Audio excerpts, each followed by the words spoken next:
నమస్కారం అండి. Welcome to Sudha natural healing. ఈరోజు మనము కాన్స్టిపేషన్ దీని గురించి మాట్లాడుకుందాం. కాన్స్టిపేషన్ను ఇవాళ రేపు చాలామందికి ఈ ప్రాబ్లం చాలా ఎక్కువ అవుతుంది. ఎందుకు అంటే మనం తినే ఆహారం సరిగ్గా లేదు. అంటే మనము ఫైబర్ కంటెంట్ ఎక్కువ ఉన్న ఫుడ్ని మనము తీసుకోవట్లేదు కదా. సో ఈ కాన్స్టిపేషన్ అన్నది చాలా ఎక్కువ. అంటే పిల్లలకి అవుతోంది, పెద్దవాళ్ళకి అవుతోంది, చాలా ఏజ్ అయిన వాళ్ళకి అవుతుంది. అందరికీ ఈ కాన్స్టిపేషన్ అన్నది చాలా బాధ పెడుతోంది.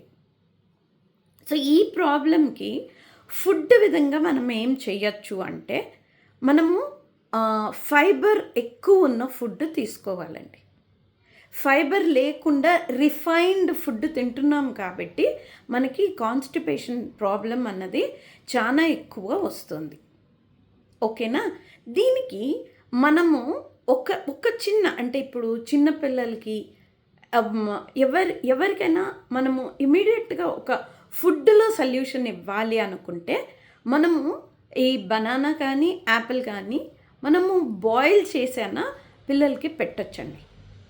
బాయిల్ చేసి పెట్టినప్పుడు ఏమవుతుందంటే మనకి ఈ కాన్స్టిపేషన్ ప్రాబ్లమ్ క్లియర్ అవుతుంది. బాయిల్డ్ వెజిటబుల్స్, బాయిల్డ్ ఫ్రూట్స్ అట్లా పెడితే మనకి దీనికి చాలా మంచి రిజల్ట్ ఉంది. ఓకేనా. ఇప్పుడు కలర్ థెరపీలో మనం ఏం చేయొచ్చు కాన్స్టిపేషన్కి అన్నది చూద్దామండి. ఇదిగోండి, కనిపిస్తుందా మీకు? ఇది లెఫ్ట్ హ్యాండ్ ఇండెక్స్ ఫింగర్. ఈ లెఫ్ట్ హ్యాండ్ ఇండెక్స్ ఫింగర్కి మనము ఇక్కడ స్కై బ్లూ వేసాము. ఇక్కడ ఎందుకు వేసాము అంటే ఇక్కడ లార్జ్ ఇంటెస్టైన్, స్మాల్ ఇంటెస్టైన్ ఇక్కడే మనకి రిఫ్లెక్స్ వస్తుందండి. ఇది ఇన్సెక్ట్ సిస్టమ్, సుజోక్ ఇన్సెక్ట్ సిస్టంలో ఇక్కడ large intestine and small intestine ఉంటుంది కాబట్టి ఇక్కడ స్కై బ్లూ వేసాం అంటే ఫైర్ ఇచ్చాం. ఇది డైరెక్షన్ క్రియేట్ చేసాం. ఇక్కడ మనము ఈ సెన్సిటివిటీని తగ్గించాం. ఓకే. ఇక్కడ ఏం చేసామంటే లిటిల్ ఫింగర్కి మనము విండ్ ఎనర్జీ ఇచ్చాం. విండ్ అంటే ఏంటి? మొమెంటం. అది మూవ్ అయ్యి బయటికి రావడానికి హెల్ప్ చేస్తుంది. అలాగే ఇక్కడ మనము పర్పుల్ ఎందుకు వేసాము అంటే ఇది రైట్ హ్యాండ్ లిటిల్ ఫింగర్ అండి. పర్పుల్ ఎందుకు వేసాము అంటే ఇక్కడ మనము ఏదైతే అక్కడ స్టక్ అయ్యి ఉందో, మోషన్ బయటికి రావట్లేదో అది క్లియర్ అయ్యి అక్కడ స్పేస్ క్రియేట్ అవ్వాలి అని పర్పుల్ వేసాము. ఇది ఆరెంజ్ అంటే ఇది మన రైట్ హ్యాండ్ రింగ్ ఫింగర్ అండి. ఇక్కడ ఆరెంజ్ ఎందుకు వేసాము అంటే ఇక్కడ ఏదైతే హోల్డింగ్ అయ్యి అలా ఉండిపోయిందో అది బయటికి రావాలి అని చెప్పి ఆరెంజ్ వేసాం. అలాగే ఈ మోషన్ ఎలిమినేట్ అవ్వాలి అంటే మనకి వాటర్ కూడా కావాలండి.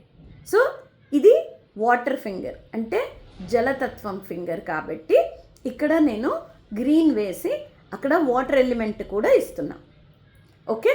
సో ఇదిన్ని కలర్సు రోజు మీరు ఒక 2 to 4 hours వేసుకోవడం వల్ల ఏమవుతుందంటే మీకు ఈ కాన్స్టిపేషన్ ప్రాబ్లం అన్నది క్లియర్ అవుతూ వస్తుందండి.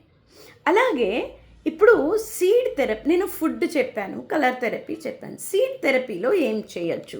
ఇదిగోండి, ఇక్కడ చూడండి, నేను జస్ట్ రఫ్గా ఇట్లా నేను లార్జ్ ఇంటెస్టైన్ని డ్రా చేశాను.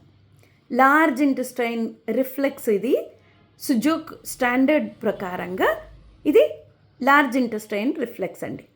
ఇక్కడ నేను సీడ్ థెరపీలో ఏం చేస్తున్నానంటే ఇక్కడ చూడండి, యాపిల్ సీడ్స్ వాడతాను. యాపిల్ సీడ్స్ని ఇదే డైరెక్షన్లో ఇలాగే పెట్టాలండి. రాత్రిపూట ఇలా పెట్టి పడుకొని పొద్దున్నే ఈ సీడ్స్ని తీసేయాలి. ఇది యాపిల్ సీడ్స్ ఇదే డైరెక్షన్లో పెట్టాలి. ఎందుకు అంటే ఇదే డైరెక్షన్లో ఆ సీడ్ ఎనర్జీ ఏదైతే ఉందో అది మూవ్ అవుతుంది. దాని ఎనర్జీ మూమెంట్ ఈ డైరెక్షన్లో అవుతుంది కాబట్టి అది ఇలా మన మోషన్ని బయటికి తీసుకొచ్చి బయటపడేయడానికి లార్జ్ ఇంటెస్టైన్లో ఇలా బయటికి వస్తుంది. అందుకని మనం ఇదే డైరెక్షన్లో సీడ్స్ని వేయాలి. యాపిల్ సీడ్స్ని వేసి రాత్రంతా ఉంచాలి. ఇది కానీ మనము కొద్ది రోజులు కంటిన్యూస్గా చేస్తే ఖచ్చితంగా ఈ కాన్స్టిపేషన్ ప్రాబ్లం నుంచి బయటపడవచ్చండి. ఇది చేసి చూడండి, మీకు ఎలా అనిపించిందో నాకు చెప్పండి. నా ఛానల్ని like, share and subscribe. Thank you.